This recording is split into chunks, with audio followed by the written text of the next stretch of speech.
పర్యావరణం మీద పనిచేస్తున్నాము. ప్లాస్టిక్ వాడొద్దని, వాటర్ని కలుషితం చేయొద్దని, నదుల దగ్గర కూడా సారాలు కూడా మా టీం మెంబర్సే. మేము ఇప్పుడు ఈ 10 ఏళ్ల నుంచి కూడా మాకు చంద్రమౌళి గారు కొంచెం రావట్లేదు. మిగిలిన వాళ్ళంటే అందరూ వస్తున్నారు. ఆయన ఆరోగ్యరీత్యా కొన్నాళ్ళు మానేశారు.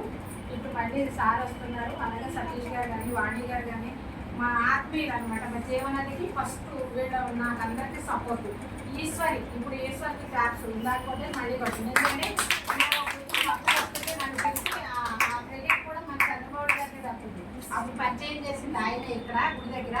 అప్పటి నుంచి పాపం నన్ను ఫాలోఅప్ చేసుకుంటూ నేను ఈ కార్యక్రమం చేసినా నాకు ఫోన్ చేస్తుంది. అలాగే గత సంవత్సరంలో వేసాను ఇక్కడ సికింద్రాబాద్లో మొక్కలు వేయించింది. ఆ వేళ కౌన్సిలర్ని పిలిపించి ఇప్పుడు కూడా నాకు వారం క్రితం ఫోన్ చేసి, మేడం మాకు ఇక్కడ చాలా స్థలం ఉంది, మీరు వచ్చి వేయాలంటే సరే అమ్మా అన్నాను. నాకు ఆ రోజు అవ్వలేదు. మన 5వ తారీఖు సిటీ కాలేజీలో వేసాం, వేదర్శి వేసాము.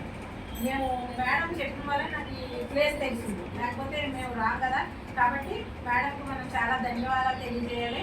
అలాగే మీ మేడం మిమ్మల్ని అందరినీ భరిస్తుందంటే ఆవిడకి చాలా చాలా ధన్యవాదాలు. మీరందరూ కూడా ఇప్పుడు అందరూ చెప్పేది ప్లాస్టిక్ వాడకండి. మీరు బయటికి వెళ్ళినప్పుడు కూడా సంచులు అయిపోతే మాకు చెప్పండి, మేము ఇస్తాం తెచ్చి. అర్థమైందా? తర్వాత ఎంత ప్లాస్టిక్ తక్కువ వాడితే అంత మంచిది. అంటే ఒక్కసారి మనకి పోవట్లేదు ఈ ప్లాస్టిక్. నెమ్మదిగా మనం దాన్ని వదిలేయచ్చు.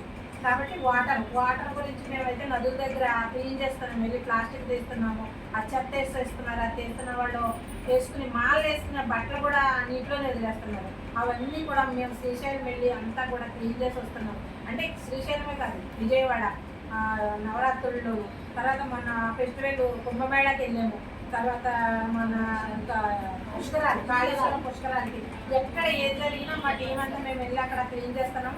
అయితే మాకన్నా బాధ్యత పిల్లలు మీకు ఉండాలి. ఎందుకంటే మీరు చెప్తే ఇంట్లో కూడా వింటారు. కాబట్టి మీ నుంచి పిల్లల నుంచి వచ్చినందుకు తొందరగా అవేర్నెస్ వస్తుంది.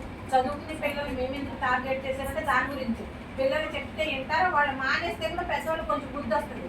ఎంత ఒక సంచి పట్టుకెళ్ళరు పెద్దవాళ్ళు. మామూలుగా వెళ్ళిపోయి ఏదైనా పువ్వులు తెచ్చుకున్నా, పళ్ళు తెచ్చుకున్నా, కూరగాయలు తెచ్చుకున్నా కవరిస్తే తీసుకుంటే ఆ వేళకి మానేద్దాం, నష్టమేమొస్తుంది. కాబట్టి మీరు చాలా జాగ్రత్తగా ప్లాస్టిక్ని నిషేధించండి. మేము మా జీవనం నుంచి కోరుకునేది అదే. నాకు విజయరంగ గారు ఎప్పటి నుంచో పరిచయం. ఆయన నేను చేసే ప్రతి కార్యక్రమానికి కూడా నాకు చాలా సపోర్ట్ చేస్తారు. బాబు కూడా